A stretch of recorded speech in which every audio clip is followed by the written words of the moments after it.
What's up, everyone? It's me, Kenny, your favorite YouTuber, chef, or Vietnamese cooker, whatever you want to call me. Today, we are going to make the dish that President Obama have when he go to Hanoi, Vietnam, the north part of Vietnam, yeah.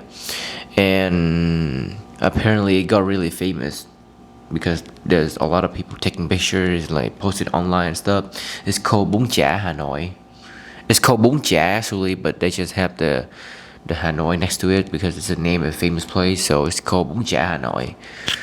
Yeah, we're gonna make it today. Let's do it. I will start up to prepare the marination for the topping, which is the chả part in Bun Cha Hanoi.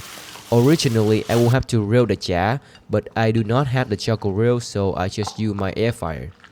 The marination include lemongrass and green onions, but if we use fresh chopped lemongrass and green onions, they will get burned during the cooking process. That's why I need to make this lemongrass green onion juice. Start up with chopping the green onions and lemongrass into small pieces. Then put them into the grinder with 3-4 cup of water. Give them a quick spin, then drain the juice out and leave it until used. There will be two parts, since there are technically two chả in the dish, the minced pork and the sliced pork belly. First, I will marinate the sliced pork belly. Some sugar, some fish sauce, Lee Kum Kee oyster sauce, rounded pepper, Vietnamese caramel sauce for the color, a little bit of lemongrass and green onions juice. Originally, the marination would not even have this ingredient, but I do like the flavor of it, which is this Vietnamese Jinsu chili sauce. To be honest, just straight up personal opinion, I feel like this is a lot better than sriracha. Maybe I'm just being biased, but that's just my thought. If you guys do not believe me, just give it a try. It does not even cost that much. You can get it in most Asian and Vietnamese market, and I will leave a link in the description down below if you want to try it out. Then wrap it up and leave it to marinate for at least 30 minutes to an hour. Second, I will marinate the minced pork chả. The ingredients are the same as the sliced pork belly, but slightly less since the meat is minced, so it is easier for the meat to be marinated. Also, for the ratio of the minced pork, I would recommend having 70 to 30 of meat and fat ratio, so when you are grilling or air fry the chả, it can still keep its juice. Then wrap it up and leave it to marinate for at least 30 minutes to an hour.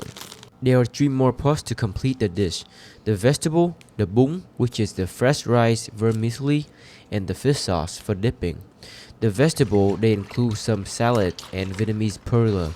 Just wash them with salt water, then rinse with cold water, and finally put them into this little spinning thing to fry them up. Next is the fresh rice vermicelli. Put a pot on top of the stove, fill it with water, turn the heat on high to start boiling the water. Wait until the water is boiling, put the vermicelli in the pot to let it cook. For the brand I use, I wait 8 minutes, then rinse with cold water to stop it from overcook, then let it dry off and it's ready to be served. Finally is the cooking part of the sliced pork belly and the minced pork chả. Before cooking for the minced pork chả, we will need to make them into these meatball lookalikes, then brush them with a little bit of oil, and into the air fryer they go for 15 minutes, up 375 degrees.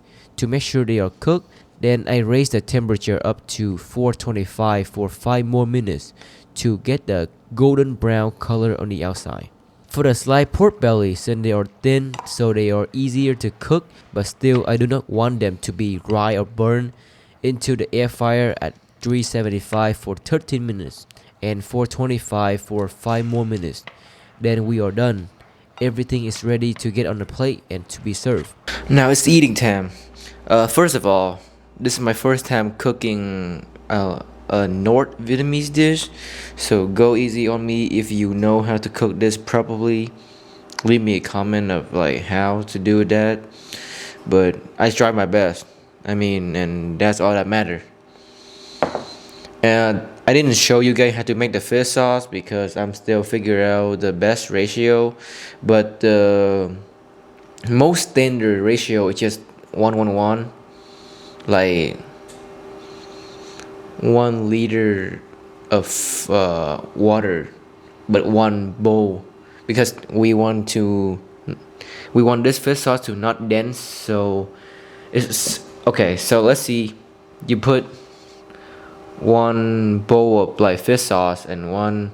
The ratio is 1:1 of the fish sauce and the sugar, and also the water as well. Yeah, that's what I remember. So 1:1, and the sourness just a little bit. It's also depend on your pickle carrot and stuff. And that is also I need to figure out the best ratio how to make that too.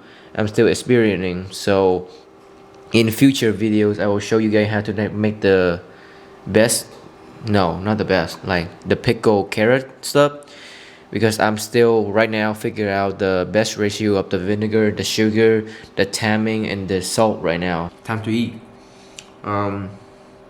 So we dip this everything into the everything into the fish sauce, by the way, including this. That's why we make the fish. That's why we make the fish sauce not like dense. We combine with like water, so it's like a soup base basically. And then we put the meat in. Oh my.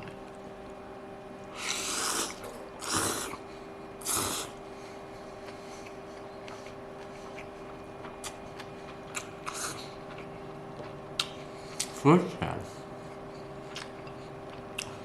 That's pretty good.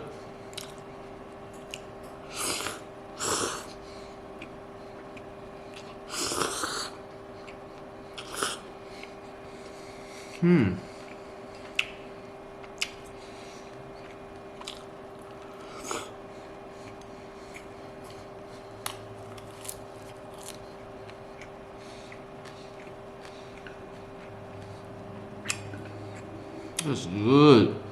I'm gonna finish all of it. I didn't think it was that good, because it's my first time cooking this. I didn't think I'll be munching all of this, by the way.